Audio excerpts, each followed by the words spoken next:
I was 60 feet down off the coast of Belize, camera in hand, lining up a shot of a spotted eagle ray gliding past. I squeezed the inflate button just a little too long, and within seconds I was rocketing toward the surface, fighting with every ounce of control I had to dump air and stop my uncontrolled ascent. That one mistake taught me more about buoyancy compensators in 30 terrifying seconds than my first 6 dives combined. My name is Camila Reyes, and if you've ever wondered what that inflatable vest actually does beyond holding your tank on your back, this one's going to change how you think about diving. You're listening to the Scuba Gear Lab podcast. Quick heads up, the research, writing, and everything you're hearing today is 100% human-created and verified by real divers, but the voice you're hearing right now is AI-generated. We're upfront about that because transparency matters. If you've been listening for a while, thank you. Your time means everything, and I hope these episodes are helping you make smarter gear decisions. If you're new here, welcome aboard. We break down scuba equipment in plain language without the fluff or sales pitch. New episodes drop every Monday, Wednesday, and Friday, so you've always got something to listen to on your commute or while you're gearing up for a dive. Today we're talking about buoyancy compensators, and trust me, this is one piece of gear you really need to understand inside and out. When I first started diving, I thought a buoyancy compensator device was just a fancy vest that held my tank. I didn't really understand what a buoyancy compensator device actually was, or why it mattered beyond keeping me from sinking. That scary moment at 60 feet taught me that understanding this piece of equipment isn't optional. It's absolutely essential for safe, controlled diving and actually enjoying what you see underwater. So let's start with the basics. What is a buoyancy compensator device? A buoyancy compensator device, often called a BCD or BC, is an inflatable vest or jacket that lets you control your position in the water column by adding or releasing air. Think of it as your underwater elevator. It allows you to hover motionless at any depth, float comfortably on the surface, or descend with control. The BCD serves 3 main purposes during your dive. First, it provides positive buoyancy at the surface, so you can rest without effort before and after your dive. Second, it helps you achieve neutral buoyancy at depth, which means you're neither sinking nor floating. You're just hanging there in perfect balance. Third, it holds your tank securely on your back and provides attachment points for all your other gear. What confused me at first was understanding that what is a buoyancy compensator device really asking about a piece of life support equipment, not just a gear holder. Your dive computer tells you when to ascend and tracks your depth, but your BCD is what physically controls whether you go up, down, or stay put. According to PADI training standards, mastering buoyancy control is one of the most critical skills for diver safety and environmental protection. I remember my instructor explaining that your BCD works with your weight system and your breathing to create the perfect balance. You add just enough air to offset the weight you're wearing, then use small breaths to make tiny adjustments. Too much air, you float. Too little, you sink. It sounds simple, but getting it right takes practice. I'm still working on it, honestly. Now let's talk about how a buoyancy compensator device actually works. The core principle behind how a BCD functions is surprisingly straightforward. Air has volume, and volume creates lift. When you add air to the bladder inside your BCD, it displaces water and creates positive buoyancy that counteracts the weight of your tank, weights, and gear. Remove that air and you become heavier again. Your BCD connects to your tank through a low-pressure inflator hose that attaches to your scuba regulator's first stage. When you press the inflate button on your inflator mechanism, usually on the left side at chest level, air flows from your tank into the BCD's internal bladder. This happens at a regulated pressure that won't overpressurize the bladder, typically around 150 psi, which is way lower than the around 3,000 psi inside your tank. The inflator mechanism has 2 buttons or controls. The inflate button adds air when you press it, and the deflate button opens a valve to let air escape. Most BCDs also have 1 or more dump valves. These are spring-loaded vents positioned at different points, usually the shoulder and lower back, that you can pull to release air quickly. I learned to use the shoulder dump valve when ascending because air naturally rises to the highest point in the bladder, which is usually near your left shoulder. Here's something that took me way too long to figure out. Your BCD bladder expands as you ascend because the air inside it expands with decreasing pressure. At 60 feet, the air in your BCD occupies half the volume it will at the surface. That means if you're perfectly neutral at depth and you start ascending without releasing air, you'll become increasingly buoyant and accelerate upward. Exactly what happened during my Eagle Ray encounter. You have to continuously dump air as you ascend to maintain control. The bladder itself is made from durable materials like nylon with urethane coating or similar rubberized fabric that's flexible but holds air reliably. Most BCDs hold between around 30 and 50 pounds of lift capacity, though some technical or cold water models offer more. The bladder sits inside the outer fabric shell of the BCD, with the shell providing structure, padding, and attachment points for pockets, D-rings, and your tank strap or cam band. Your tank attachment system uses either a cam band, which is an adjustable strap with a buckle, or integrated tank straps built into the BCD structure. This holds your cylinder securely while you dive. Getting the tank positioned correctly, high enough that the valve is accessible but not hitting your head, makes a huge difference in comfort and trim in the water.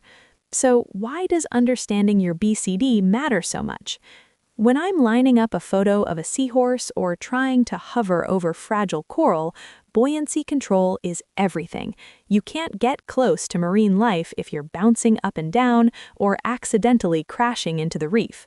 Understanding what a buoyancy compensator device is and how to use it precisely transforms your entire diving experience, from clumsy survival mode to graceful exploration.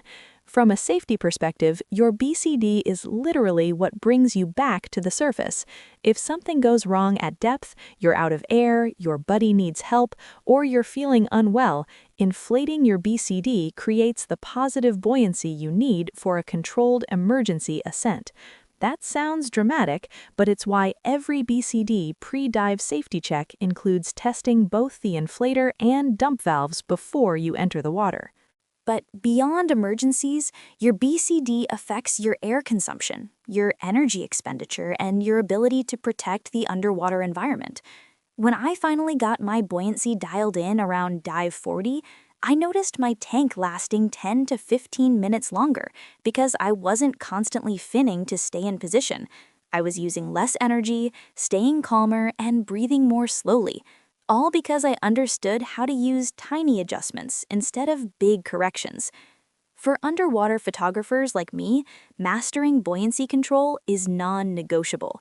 You need to hold perfectly still while composing a shot, sometimes hovering inches above the sand without stirring up sediment.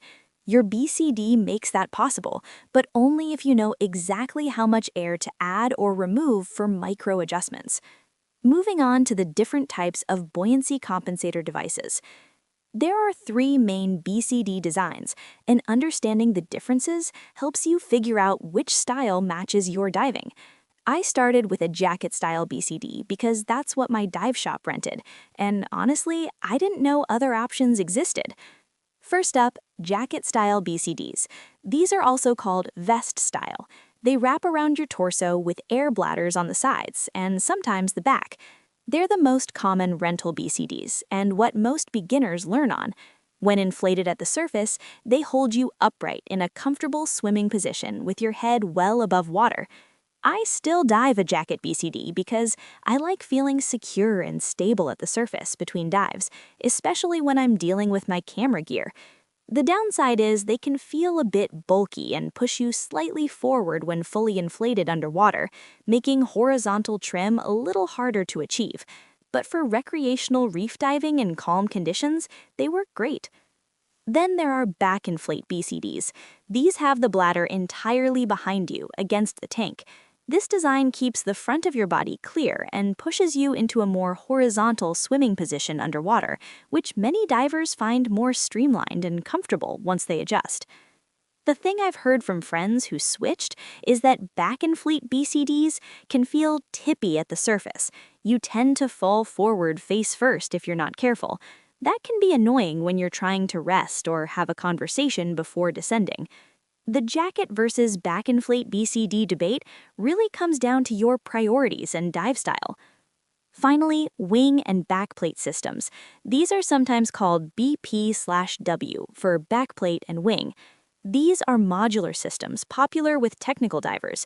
The bladder is a separate wing-shaped bag attached to a metal or plastic backplate, and you customize everything else: harness, D-rings, weight integration.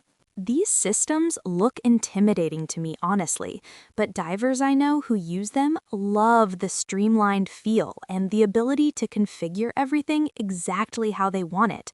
They're definitely overkill for someone at my experience level doing recreational photography dives, but I'm curious to try one eventually.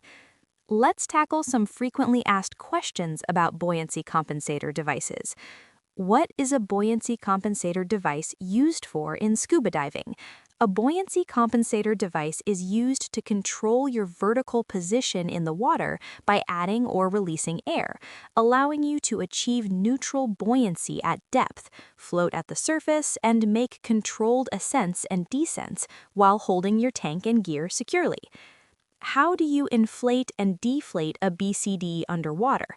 You inflate a BCD underwater by pressing the inflate button on your low-pressure inflator connected to your tank, which adds air to the bladder, and you deflate it by pressing the deflate button or pulling a dump valve while holding the inflator above your head to let air escape from the highest point. Can you dive without a buoyancy compensator device? You technically can dive without a BCD in very shallow water with minimal gear, but it's not recommended or safe for regular scuba diving because you lose the ability to control your buoyancy, rest at the surface, or make emergency ascents safely. How much lift capacity does a BCD need? A BCD needs enough lift capacity to float you and all your gear at the surface with a full tank, which typically means around 25 to 35 pounds for warm water diving with minimal exposure protection, and around 40 to 50 pounds for cold water diving with thick wetsuits or dry suits. Check the BCD lift capacity guidelines for your specific configuration. How often should you service a buoyancy compensator device? You should rinse your BCD with fresh water after every dive, perform a thorough inspection every 50 dives or annually, and have it professionally serviced if you notice leaks, sticky inflator buttons, or damaged dump valves. Following a regular BCD maintenance schedule prevents most problems. Let me wrap this up with a few final thoughts. Understanding what a buoyancy compensator device is completely changed how I approach diving. It's not just a vest that holds your tank, it's the tool that gives you three-dimensional freedom underwater and the safety margin you need at the surface. Whether you're shooting photos, exploring wrecks, or just enjoying the reef, learning to use your BCD with precision makes everything better. The basics are simple. Add air to go up, release air to go down, and make tiny adjustments to hover in place. But actually developing that skill takes time and practice. I'm 80 dives in and still working on it, and that's completely normal. If you're just starting out, spend time understanding how to properly fit and adjust your BCD and practice those inflate and deflate controls until they become automatic. Your future self trying to photograph a tiny nudibranch will thank you for it. That's it for this episode of the Scuba Gear Lab podcast. Thanks for spending part of your day with me.